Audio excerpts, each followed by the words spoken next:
फैसला के बाद हमारे आत्माओं को संतुष्टि मिली। ठीक है, आपके घर के सामने असद और गुलाम जिस तरीके से गोली चला रहे थे, आज पुलिस के हत्थे चढ़े इनकाउंटर हो गया, क्या लगता है इंसाफ की पहली सीढ़ी मिल गई है? देखिए, वो तो हम कह रहे हैं ना कि मुख्यमंत्री जी के ऊपर और पुलिस विभाग के ऊपर हमको पहले से भरोसा था।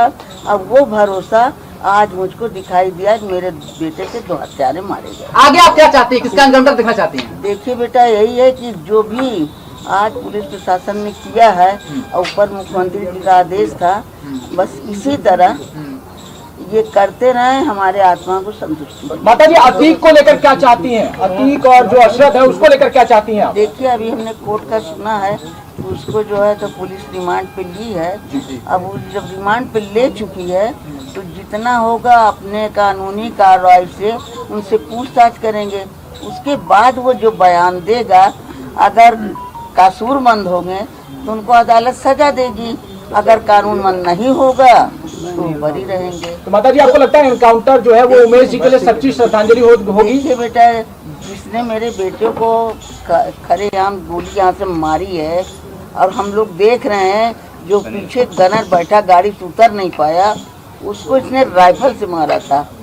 तो कम से कम उन लोगों की श्रद्धांजलि आज कुछ मिली है, बस मेरा यही कहना है। देखिए बेटा, अब मुख्यमंत्री जी के ऊपर है और जो चारों तरफ भागे हैं पुलिस प्रशासन, तो उनके ऊपर है।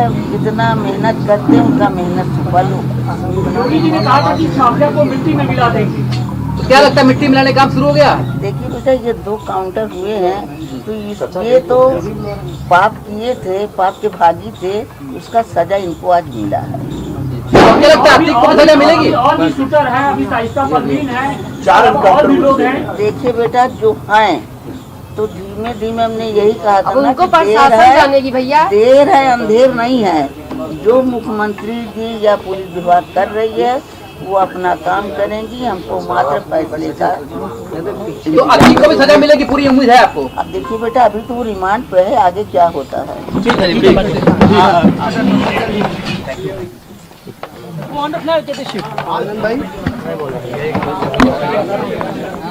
कई परिवारों को खून के आंसू रोने पर मजबूर करने वाला अतीक अहमद इस वक्त खुद फूट फूट कर रो रहा है, खुद खून के आंसू रो रहा है।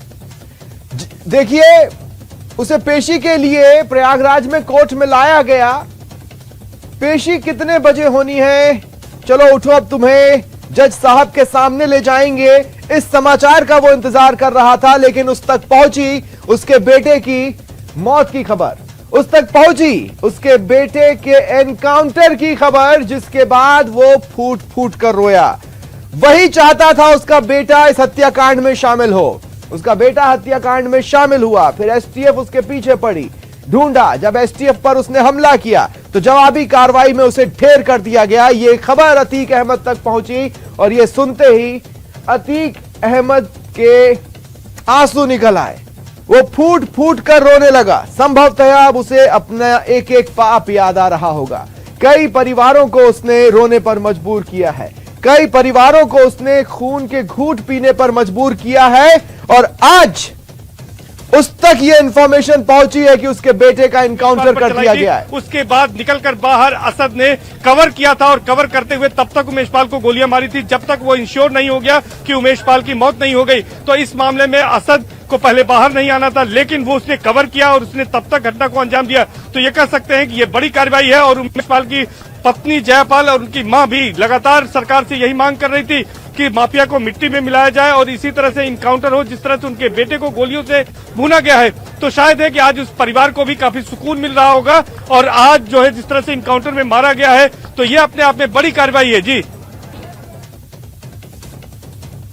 देखिए, उमेश पाल का परिवार मीडिया से मुखातिब था और इस एनकाउंटर का स्वागत करते आपको नजर आया। अब भी पूरे इंसाफ की मांग परिवार द्वारा की जा रही है, लेकिन कम ही यह देखने को मिलता है कि खाकी पर आम लोग इतना विश्वास जताएं, कि सरकारों पर आम लोग इतना विश्वास जताएं कि उनको इंसाफ 100% मिलेगा। यही वाली सरकार है और यही उमेश पाल के परिवार का कहना है। उन्हें पूरा यकीन है।